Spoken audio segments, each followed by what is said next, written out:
Bienvenue à l'émission et tout de suite, on va à une nouvelle de dernière heure. C'est une histoire hautement troublante, Yves, que vous nous présentez ce matin d'une éducatrice qui endormait un enfant, qui le droguait. Absolument. TVA Nouvelle a appris qu'une éducatrice d'une garderie privée subventionnée du quartier Sainte-Rose à Laval a été arrêtée au cours des derniers jours par les policiers parce que, comme tu l'as dit, Mario, elle aurait, comme ça, volontairement drogué un enfant.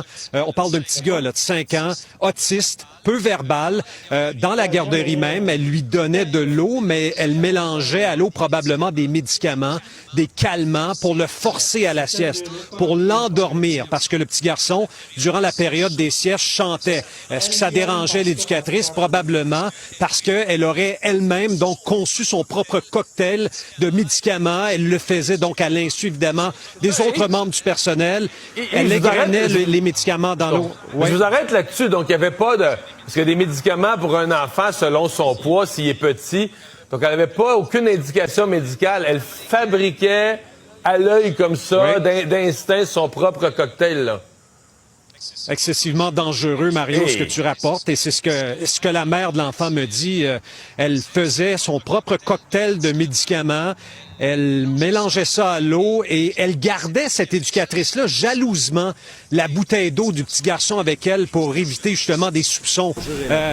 Là, c'est une éducatrice spécialisée, une collègue, donc, l'éducatrice fautive, qui a remarqué des choses anormales, qui voyait le petit garçon autiste faire des siestes qui pouvaient durer jusqu'à 3 heures. En d'autres mots, Mario, elle réussissait à assommer l'enfant, si tu permets l'expression, pour le forcer à dormir longtemps.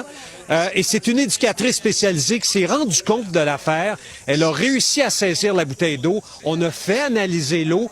Les analyses en laboratoire ne nous permettent pas d'établir exactement ce qu'il y avait dans l'eau.